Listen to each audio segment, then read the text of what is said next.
True crime cases continue to captivate worldwide audiences, with podcasts, books, documentaries, and TV shows. These mediums provide incredible platforms for victims and victim advocates to get their stories out there, and also bring awareness to these cases.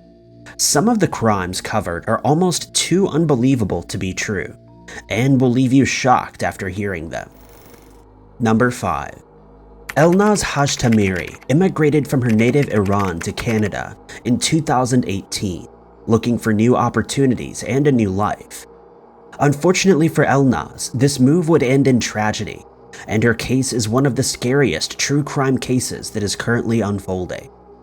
After moving to Canada, Elnaz created her own cake-making business after finding her passion for cooking and baking.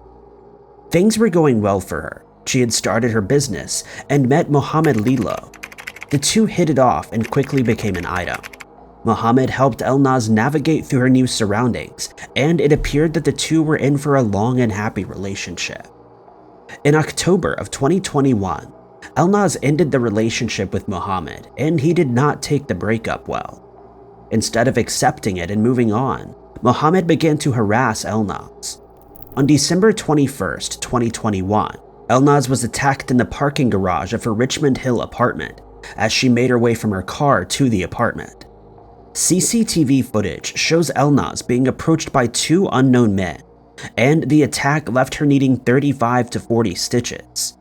It was also at this time that Elnaz discovered 3 tracking devices that had been fitted to her car. She had also reported her ex-boyfriend's worrying behavior to the York Regional Police. However, it appears that no action was taken. Elnaz continued to try and live her life and keep her business going. However, the harassment was getting worse and she felt she had nowhere to turn. In January of 2022, she was advised by the police to move to a smaller, more remote town until the matter had been resolved, and Elnaz decided to move in with a family member at their home in Ontario. Her ex-boyfriend had been warned by the police after he refused to leave her Richmond Hill apartment in November of 2021. He told the police that he would stay away from Elnaz and no further action was taken. All of these events culminated in the final event that took place on January 12, 2022. Just 2 days prior, on January 10, 2022, Elnaz had returned to her Richmond Hill apartment to retrieve her phone and some other personal items. The police did not check her phone or car to make sure that there were no tracking devices active, and Elnaz was sent on her way. At around 8:30 p.m. on January 12th, she was met with a knock at the door at her relative's home in Wasaga Beach. At the door were 3 men claiming to be police officers, and also claiming that they had a warrant for her arrest. Elnaz tried to fight the men off, but she was overpowered and thrown into the back of a white Lexus RX SUV. This was the last time that she was seen or heard from, and now months later, her family are desperate for answers and justice. In the aftermath of the crime, 3 men have been arrested, including Elnaz's ex-boyfriend, Mohammed Lilo. But Elnaz remains missing. As of April 14, 2022, the York Regional Police have a Canada-wide warrant out for the arrest of 23-year-old Harshdeep Biner, while the other suspect is in custody. With all of these updates, there is still no sign of Elnaz, and her friends and family are desperate for answers. Elnaz Hashtamiri may also use the surname Tamiri, and is described as an Iranian woman with shoulder-length black hair, a slim build, standing at 5'3". She was last seen in Wasaga Beach, Ontario, being forced into a white Lexus RX SUV. Anyone with information is urged to contact the Ontario Police at 1-833-728-3415, or the York Regional Police at 1-866-876-5423. Number 4. In 2002, John Darwin of Hartlepool, England, made the headlines following his shocking disappearance. Just years later, the truth about John's disappearance would surface, as would he, and leave behind one of the UK's most unbelievable and shocking true crime cases. John and his wife Anne were heading towards their golden years, and were beginning to slowly wind down. John worked as a prison guard at HMP Home House, and decided to invest in some properties in Durham, on the northeast coast of England. The two had amassed an impressive portfolio, choosing to live in one of the houses while the other was turned into a B&B of sorts. To the outside world, the Darwins appeared to have it all. The two had successful careers that allowed them to invest in property, and as their retirement was rolling around, it appeared as though the two had plenty to keep them occupied as they got older. But not everything was as it seemed, and the Darwins were having trouble in paradise. This is an important fact that comes into play later on. On March 21st, 2002, John hopped into his red canoe after finishing up a hard day at work. John paddled out into the North Sea, allowing the scenery to take his mind off of his worries as he absorbed the peaceful energy around him.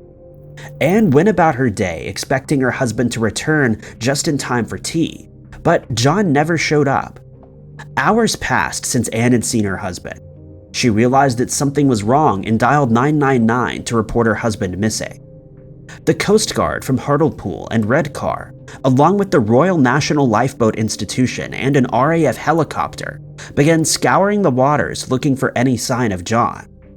All of these search and rescuers failed to find any sign of him, and when he failed to show up for work the next day, authorities realized this was much more than someone who had drifted too far out to sea. By March 13, 2002, the search effort had ramped up, and John's disappearance had hit the headlines. Anne and their two children were met with an outpouring of sympathy and offers of help in their time of need. Little did the public, nor John's own children, know that something very suspicious was happening behind the scenes. The search for John continued, and his red kayak was found crashed on the shores, and investigators knew that the outlook was grim. John was later declared deceased in absence in 2003, which allowed Anne to access his financial assets. Anne now had access to his insurance, pension, and other accounts, and she continued to play the part of a grieving widow who was looking for her husband. It wasn't until 5 years later, in 2007, that the terrible secret was revealed. After 5 years of being missing and eventually declared deceased, John Darwin resurfaced and told officers at a London police station that he had no memory of the last 5 years. This revelation startled everyone, and the press were quick to jump onto the story, wanting to know more about Darwin's incredible return. It turns out that Darwin had faked his disappearance so that his wife Anne could reclaim over 250,000 euros in life insurance money, along with other financial assets that he had. The two had found themselves in a large amount of debt, and with the pressure mounting, John decided to do the unthinkable. For over 5 years, John's children and everyone apart from his wife believed that he had been missing when in reality, he'd been living in various places across South America and Europe, and even next door to his family. When the whole scheme was revealed, a photograph of the two taken in 2006 surfaced. This photograph shows Anne and John in Panama looking at potential investment properties. It's believed that this photo being posted online in 2006 is what led John to come forward and claim that he had no memory of the last 5 years. While his sons had believed that he had been lost at sea, John was living next door, sneaking his wife into the connected property through a secret door. The two were arrested and put before a judge, with their sons watching on as the trial commenced. John and Anne were ordered to pay back around 500,000 euros, as well as 6 years and 3 months and 6 years and 6 months respectively. Number 3. July 18th, 2022 will mark the 5th year anniversary of the 38-year-old Brad Allen's disappearance. While the years have passed, his family and friends have never forgotten him and hope that 2022 will be the year that they finally get answers and justice. Brad and his family were extremely close and maintained a tight-knit bond. Brad and other members of his family lived on the same 20-acre plot of land off of Ashley Road 80 in Fountain Hill, Arkansas, and help was never more than just a few steps away. It wasn't unusual for the Allens to bump into each other as they were going about their daily lives, and the members would greet each other each time they passed. The family felt safe, and for Brad, his girlfriend Megan, and their 2-year-old son, the living arrangements were perfect, and provided a sense of safety and security. That safety would be shattered in July of 2017, when Brad mysteriously vanished and has not been seen or heard from since. According to Megan Cody, Brad's girlfriend, the two had gotten into an argument in the early morning hours of July 18, 2017. She later told Dateline, quote, "He was aggravated when he left, but he was not mad. He left to cool off and have some time to himself. He told me he was going on a walk through the woods and he would be back in a few hours." And that's exactly what Brad did. At around 3 a.m., he left his home on foot carrying nothing more than his phone and the clothes that he was wearing. Brad had not taken his wallet or his cards, and to Megan, there was no indication that Brad was not coming back. As the sun rose that morning, Megan was concerned to see that the other side of the bed was empty. Knowing that Brad's family lived on the same plot of land, Megan went door to door looking for her husband, but found no sign of him. Eventually, the Allens joined in Megan's search, and they began calling around other family members, friends, and even Brad's workplace. Nobody had heard from Brad, and it wasn't until 3 days later that he was finally reported missing. According to Jennifer, Brad's cousin, quote, "We searched for him for the next 3 days, but you can't file a missing person report for 72 hours. We looked everywhere we could think of for him." After the report was filed, the Ashley County Sheriff's Office began their investigation but failed to find any sign of Brad or what had happened to him. Brad's phone records were searched, but there was no activity on his phone after he disappeared at around 3 a.m. Since that fateful July day, there has been no sign of Brad, and investigators have been left puzzled by his disappearance. His family and friends continue to fight for answers and hope that one day justice will be served. Brad Allen is described as a white male with brown hair and green eyes, 5'8" and 165 pounds. He has several tattoos: praying hands on his upper right back, a spider web on his left elbow, and a tribal-style tattoo on his right arm, along with what's described as another unidentified tattoo on his upper right arm. He was last seen wearing a light-colored shirt, black shorts with a red stripe, black Under Armour brand shoes, and a black baseball hat. Anyone with information is asked to contact Detective Tad Huntsman of the Ashley County Sheriff's Office at 870-853-2040, quoting case number 1707-221238. Number 2. 37-year-old Brooke Allensworth worked hard as a nurse in her home of Searcy, Arkansas, to help provide a better life for her 3 children. Brooke was a single mother, but both she and her children were surrounded by support and love, and they all had everything they needed to live a happy and content life. On July 11, 2018, Brooke attended a hair and nail appointment, which provided her with some much-needed me time. This would be one of the last times that Brooke was ever seen, and since then, her whereabouts have been a complete mystery. On July 12, 2018, Brooke was heading from Newport, Arkansas to Searcy, Arkansas in her black 2007 Toyota Camry when she noticed that she had a flat tire. It's believed that Brooke hopped out of her car and tried to fix the tire herself, but it didn't work. When she failed to turn up in Searcy, her friends and family knew that something was wrong and immediately began looking for her. There was no sign of Brooke or her car. Her family and friends hoped that she would turn up and noted that it was very much unlike her to leave her children behind. By July 26, 2018, Brooke had been reported missing and a full investigation was underway. Just one day later, on July 27, 2018, investigators got their first and only breakthrough in Brooke's disappearance. Her car was discovered abandoned underneath a bridge on Highway 122, White River Access in Oil Trough, Arkansas. According to the Independence Police Department, quote, "It was like it was just parked there and walked away from. The keys were not in the car and we have no information on who put it there. We impounded the car and put a search warrant on it to get information out of it. We searched the area. We spent a day and a half in the river looking for Brooke. We didn't find anything." According to the Charlie Project, Brooke's phone and cigarettes were still inside the car, and there was no sign of a struggle or any other evidence to indicate what had happened to Brooke. Investigators quickly found their missing person investigation at a dead end and worked through every possible scenario. Unfortunately, since that fateful day, there have been no sightings and no leads, and Brooke's case remains unsolved.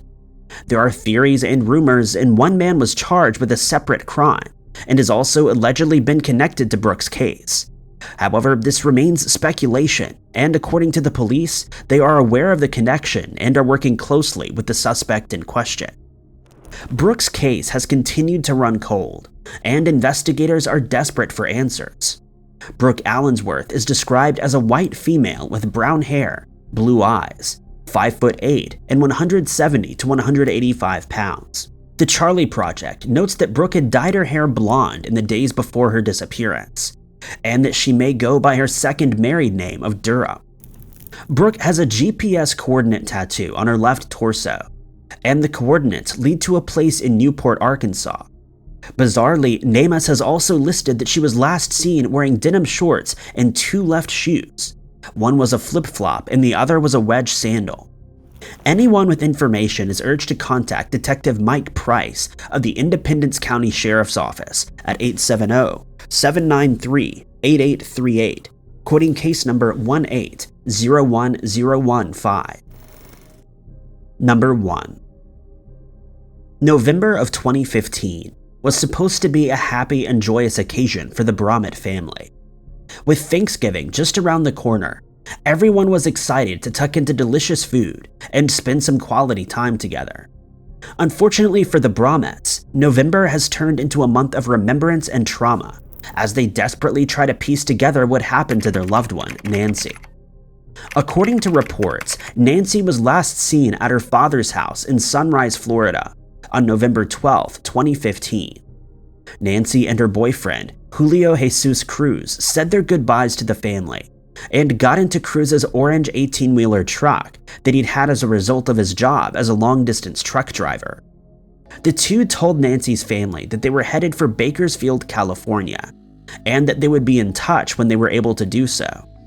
Strangely, Nancy didn't take her own phone with her, and instead relied upon Cruz to communicate with her family. Days passed, and as Nancy and Cruz made their way across the country, she kept in sporadic contact with her family. The final call that Nancy would ever make came on November 17, 2018, when she called her dad from Cruz's phone. According to her father, Nancy was very distressed and desperately wanted to come home. Sensing the panic and fear in his daughter's voice, her father offered her a plane ticket. As the conversation unfolded, Nancy could be heard asking Cruz for his opinion. Just moments after her father had offered her the plane ticket home, the line went dead and Nancy never called again. Her family tried to reach out to Cruz and Nancy, incessantly calling his phone and hoping to hear a familiar voice at the end of the line. Each time they called, they were met with Cruz telling them that Nancy was either busy or asleep. It wasn't until a few days had passed since she had last made contact that Cruz told them that she was missing. Shock and panic hit Nancy's family all at once, and by November 22nd, 10 days after she was last seen, Nancy Brachman was officially reported missing. Julio Cruz later told investigators that on November 20th, 2018, he dropped Nancy off at a mall in El Centro, California, so that she could do some shopping while he completed his work. Cruz gave her $40, and the two agreed that they would meet in the same spot later on. However, as Cruz circled around after finishing his deliveries, Nancy was nowhere to be found. Authorities are continuing to investigate Nancy's disappearance, but her family don't believe that she even got as far as California. Flyers and posters have been widely distributed around El Centro in California, but so far there have been no sightings and no leads. Nancy Brachman is described as a Hispanic female with brown hair, brown hazel eyes, and 5'2" and 150 to 165 pounds. She has several tattoos, which are a tribal design on the back of her neck, a heart and a dagger behind her ear, a cross on her hand, a woman on her right leg, a tribal band on her left ankle, and Our Lady of Guadalupe on her left leg. Nancy is classified as disabled and receives disability benefits that have not been touched since she disappeared. Nancy struggled with addiction in her adult life. However, her sister told NBC that Nancy had recently been doing very well. Anyone with information is urged to contact Detective Luis Hernandez of the El Centro Police Department at 760-352-2113, quoting case number 15E35187. Thank you guys so much for watching. If you liked this video, be sure to hit that like button. Also, don't forget to subscribe and click that notification bell to keep up to date with all of our future uploads. But my name is Ty Knotts, and I'll catch you guys in the next video.